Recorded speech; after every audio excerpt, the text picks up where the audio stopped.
Hola a todos y bienvenidos a Más allá del olvido, un podcast sobre el Alzheimer. Hoy me acompañan Jonathan, Claudia, Ana y Tania. Somos estudiantes de la Facultad de Psicología de la UPC. Este tema es de gran importancia en nuestra sociedad. A menudo escuchamos este nombre y lo asociamos con el olvido, pero en realidad es una enfermedad mucho más compleja. Queremos hablar de esta no solamente como un diagnóstico médico, sino como una experiencia humana que afecta a la memoria, la identidad y sobre todo a las familias. Es una enfermedad que se ha ganado el apodo de la ladrona de recuerdos, y con justa razón. Es el tipo de demencia más común y su relevancia es enorme, porque su impacto no se limita solo a la persona que la padece, sino que transforma la vida de quienes los cuidan. Entender el Alzheimer es un paso vital para ofrecer apoyo, compasión y sobre todo para no sentirnos solos en este camino. Y para eso, en este episodio, hoy tenemos tres objetivos muy claros. Primero, queremos que salgan de aquí con una comprensión clara y sencilla de qué es exactamente el Alzheimer y por qué ocurre. Segundo, vamos a ilustrar cómo es el proceso de la enfermedad, desde sus primeras señales, a veces casi invisibles, hasta sus etapas más avanzadas, para que podamos reconocerlo. Y finalmente, pero no menos importante, hablaremos de los desafíos más grandes que enfrentan tanto los pacientes como sus cuidadores y la importancia de no dejar a nadie atrás. Así que pónganse cómodos y suban el volumen. Y acompáñennos en este episodio de Más allá del olvido. Hoy queremos hablarles sobre una enfermedad que muchos conocen de nombre, pero quizás no en detalle, el Alzheimer. Para entenderlo de la forma más sencilla, imaginen su cerebro como un inmenso y complejo edificio, lleno de habitaciones y pasillos donde se guardan sus recuerdos, pensamientos y habilidades. Pues bien, el Alzheimer es como si lentamente alguna de esas células de este edificio, las que llamamos neuronas, empezaran a desaparecer. No es de golpe, sino de manera progresiva. Las zonas más afectadas, sobre todo al principio, son las que se encargan de estas cosas tan importantes como la memoria, esa parte que guarda tus vivencias del día a día, y el pensamiento, claro, lo que te permite razonar y decidir. Es como si este edificio, las habitaciones de la memoria y el pensamiento, se fueran quedando vacías. Y aquí un punto importante, para poder aclararlo. El Alzheimer por sí mismo no es la causa directa de la muerte. Es decir, una persona no muere por el Alzheimer, sino que cuando es diagnosticado, vivirá con esa enfermedad hasta el final de sus días. Lo que sí sucede es que el Alzheimer aumenta significativamente las posibilidades de que surjan otras complicaciones o problemas de salud que sí pueden ser mortales. Existen causas genéticas, neurológicas y ambientales. Dentro de las genéticas tenemos las que aumentan el riesgo. Se sabe que ambos tipos de Alzheimer, tanto el prematuro, que es entre 30 y 65 años, como el más frecuente, que es el tardío, en personas mayores de 65 años, se pueden relacionar de alguna manera con los genes. Al día de hoy se conocen más de 80 áreas genéticas asociadas con esta enfermedad. Se sabe que el gen apolipoproteína E, ApoE, viene en diferentes formas llamadas alelos, tiene relevancia en la aparición de esta enfermedad. El ApoE-E2 puede proporcionar cierta protección contra la enfermedad. El ApoE-E3, que es el alelo más común, se cree que tiene un efecto neutro, y el ApoE-E4 es el que aumenta el riesgo de la enfermedad de Alzheimer y se asocia con una aparición más temprana de la enfermedad en ciertas poblaciones. Entre el 15 y 25% de las personas tienen este alelo. También se sabe que las personas que padecen síndrome de Down tienen un 50% más de probabilidad de padecer Alzheimer y presentan signos desde los 40 años. Luego tenemos las variantes genéticas que causan la enfermedad. Se sabe que tres variantes genéticas raras de un solo gen causan la enfermedad: la proteína precursora del amiloide en el cromosoma 21, la presenilina en el 1 en el cromosoma 14 y la presenilina 2 en el cromosoma 1. Luego tenemos los factores neurológicos. Entre las causas de este tipo encontramos lesiones cerebrales, el deterioro por cambios neurodegenerativos en el cerebro, principalmente la acumulación anormal de proteínas beta-amiloide y tau, formando placas y ovillos que dañan las neuronas y sus conexiones. También encontramos ovillos neurofibrilares, los mismos que se pegan a las neuronas y las llevan a la muerte paulatinamente, generando daño neuronal, especialmente en áreas como el hipocampo. Se sabe también que las inflamaciones de estas proteínas pueden llevar a la inflamación del cerebro y todo esto exacerba los síntomas. Entre los factores ambientales tenemos que nos hablan de enfermedades como la depresión, la ansiedad, el estrés oxidativo, el estilo de vida, el fumar, tomar y la falta de estimulación mental contribuyen a la enfermedad. En la primera etapa de enfermedad, las personas pueden tener problemas para recordar eventos o conversaciones recientes. Luego, se van sumando algunos síntomas como la dificultad para hablar o expresarse, no ubica locaciones a las que usualmente estaba acostumbrado, por ejemplo, no sabe llegar al trabajo o a la casa de sus hijos, se pierden con frecuencia. Hay dificultad para planificar, organizar, se vuelve muy tedioso y los pone de mal humor. Problemas para reconocer objetos o personas comunes en su día a día. Sus funciones motoras se ven afectadas, ejecutan mal o muy lentamente acciones como comer, bañarse o sentarse, o por ejemplo, hacer su receta favorita se vuelve complicado. Hay depresión, ansiedad, delirios, alteraciones de sueño y conductas desconcertantes, como por ejemplo querer tomar desayuno en el baño. Poder diagnosticar al paciente, existe un perfil característico de esta enfermedad, que incluye la memoria episódica, es cuando existe o vemos que hay deterioro en el almacenamiento de nueva información. El lenguaje, se observa dificultad para encontrar palabras, fluidez verbal reducida, por ejemplo. En cuanto a las funciones ejecutivas, hay una disminución del razonamiento, planificación y resolución de problemas.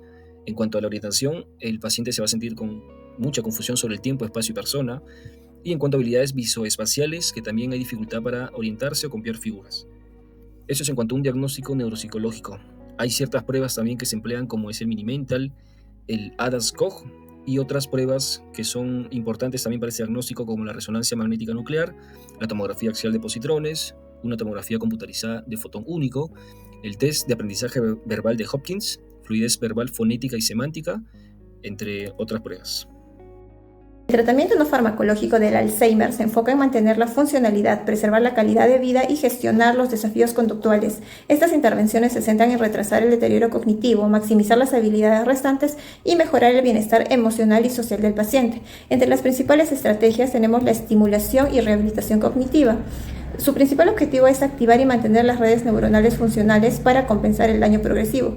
Consiste en utilizar ejercicios personalizados para estimular las funciones cognitivas clave, como la atención, la orientación, la memoria y las funciones ejecutivas. Para esto vamos a emplear ejercicios de repetición, listas de recuerdos o historias cortas. Se ha demostrado que la estimulación cognitiva ralentiza la velocidad del deterioro cognitivo, mantiene al paciente mentalmente activo y reduce la apatía, lo que a su vez va a mejorar el estado de ánimo y su interacción social. También tenemos la terapia de reminiscencia. Para ello vamos a evocar recuerdos y emociones positivas. Esto se logra a través de álbumes de foto, conversaciones estructuradas sobre la vida pasada del paciente. El objetivo es conectar al paciente con su identidad, su historia y sus recuerdos, ¿no? Esto va a ayudar a reducir la ansiedad y la depresión. También tenemos las intervenciones conductuales y emocionales. Esto va a ayudar a mejorar los síntomas conductuales de los pacientes, como la agitación, la irritabilidad, la deambulación o las alucinaciones. Lo primero aquí es identificar el desencadenante que provoca la conducta indeseable, para posteriormente aplicar una estrategia de distracción, como puede ser una actividad placentera, como escuchar música. También es importante la creación de un entorno seguro y estructurado mediante el establecimiento de rutinas. Todo esto se trabaja mediante los familiares y cuidadores. Impacto del Alzheimer en el desarrollo y la calidad de vida. El Alzheimer se caracteriza por un deterioro gradual y progresivo que afecta la memoria, el lenguaje, las funciones ejecutivas, lo que conduce a una pérdida de la funcionalidad y de la independencia. Este impacto se manifiesta en varios niveles. Por ejemplo, el deterioro de la funcionalidad cognitiva. El paciente se va a ver limitado en su capacidad de planificar y de tomar decisiones y de resolver problemas, volviéndose dependiente de otras personas. Impacto en la conducta y la emocional del paciente. La enfermedad no se va a limitar solo en déficit cognitivo. Los pacientes también van a experimentar cambios en su personalidad, como apatía, irritabilidad, síntomas depresivos, entre otros. El impacto en los cuidadores y en el entorno social. La enfermedad impone una carga psicológica, física y emocional considerable que va a afectar todo su entorno social. Empecemos con el primer caso. Imaginen a un profesor universitario de 72 años, brillante, esos que recordaban cada verso de un libro o el nombre de cada alumno que tuviera. Su nombre es Elías. Hace unos 2 años su familia empezó a notar algo diferente.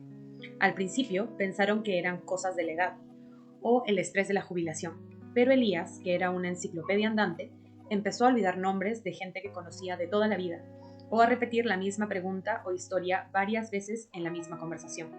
Se frustraba cuando no encontraba la palabra justa, y cosas tan cotidianas como recordar dónde dejó las llaves o seguir el hilo de una película se volvían un desafío muy grande.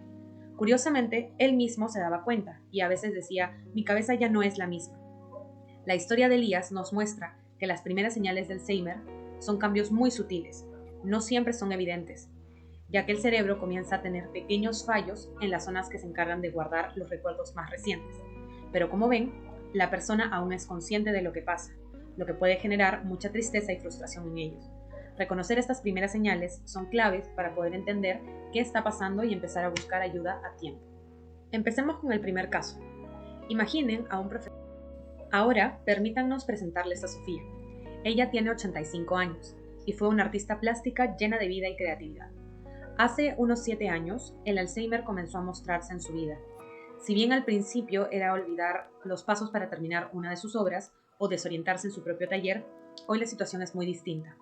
Sofía lamentablemente ha perdido gran parte de su capacidad para comunicarse. A veces solo utiliza una sola palabra para intentar decir algo más complejo, o repite frases que no tienen mucho sentido. Necesita ayuda completa para las cosas más básicas del día a día, como vestirse, bañarse o comer. No siempre reconoce a sus seres queridos, ni siquiera a sus propios hijos, aunque es increíble ver cómo la música que amaba o un abrazo familiar aún la hacen reaccionar con una sonrisa. A veces camina sin rumbo fijo o se agita por las tardes sin razón aparente, lo que llevó a su familia a tomar medidas más fuertes en la seguridad de su casa. Su hija, quien es la que la cuida a diario, está agotada tanto física y emocionalmente. Es muy importante ver en la historia de Sofía cómo muestra el Alzheimer una etapa más avanzada. Aquí el impacto de la enfermedad es mucho más profundo. Muchas partes del cerebro ya están afectadas, lo que no solo causa problemas severos en la memoria, sino también para hablar, razonar y realizar cualquier tarea. También aparecen cambios de comportamiento que son difíciles de manejar. Este caso nos recuerda que no solo es una enfermedad compleja en sus fases finales, sino que también es muy importante darles amor y el gran sacrificio que las familias hacen al cuidar a sus seres queridos. Es un recordatorio de la necesidad urgente de apoyo y comprensión para ellos. Esperamos que estas dos historias les hayan dado una visión un poco más cercana y humana del Alzheimer. La enfermedad es un camino complejo, pero comprenderla es el primer paso para ofrecer el apoyo más efectivo y una atención llena de empatía a quienes la viven y a quienes los cuidan. Ahora, permítannos presentarles a Sofía. Ella tiene 85 años. Bueno, hemos recibido mucha información hoy. Realmente sabemos que este es un tema extenso, complejo y que toca la sensibilidad de cada uno. Quiero agradecer a cada uno de ustedes por su participación y también por abrir espacio a este tipo de conversaciones tan necesarias. Como sabemos, el Alzheimer no solo afecta a nivel cognitivo, sino también afecta a los vínculos, las relaciones familiares y la identidad de la persona que lo padece. Es aquí también donde el rol del psicólogo no solo es el de intervenir los síntomas, sino también el de humanizar todo el proceso, ya que todo el acompañamiento esté basado en respeto, empatía y comprensión. Bueno, hemos recibido mucha información hoy. Realmente sabemos que este es un tema extenso, complejo y que toca la sensibilidad de cada uno. Quiero agradecer a cada uno de ustedes por su participación y también por abrir espacio a este tipo de conversaciones tan necesarias. Como sabemos, el Alzheimer no solo afecta a nivel cognitivo, sino también afecta a los vínculos, las relaciones familiares y la identidad de la persona que lo padece. Es aquí también donde el rol del psicólogo no solo es el de intervenir los síntomas, sino también el de humanizar todo el proceso, ya que todo el acompañamiento esté basado en respeto, empatía y comprensión. Bueno, hemos recibido mucha información hoy. Realmente sabemos que este es un tema extenso, complejo y que toca la sensibilidad de cada uno. Quiero agradecer a cada uno de ustedes por su participación y también por abrir espacio a este tipo de conversaciones tan necesarias. Como sabemos, el Alzheimer no solo afecta a nivel cognitivo, sino también afecta a los vínculos, las relaciones familiares y la identidad de la persona que lo padece. Es aquí también donde el rol del psicólogo no solo es el de intervenir los síntomas, sino también el de humanizar todo el proceso, ya que todo el acompañamiento esté basado en respeto, empatía y comprensión. Para las familias sabemos que no es un camino fácil, por eso la invitación está en buscar información confiable, conocer cada etapa de la enfermedad y comprender qué es lo que está pasando sin caer en la culpa o el agotamiento. Desde el lado de la comunidad también tenemos una gran responsabilidad, donde el adulto mayor con Alzheimer no sea visto como una carga, sino como una fuente de sabiduría y humanidad. Y si a esto le sumamos acciones como adaptar espacios públicos y fomentar el acceso a redes de apoyo, estaremos construyendo una sociedad más justa donde se valore cada etapa de la vida. Porque sabemos que aunque una persona olvide, sigue sintiendo y sigue necesitando afecto, respeto y compañía. Gracias nuevamente a todos por acompañarnos hoy. Sigamos construyendo una sociedad más consciente y más humana. Eso sería todo. Nos estamos viendo en el siguiente episodio.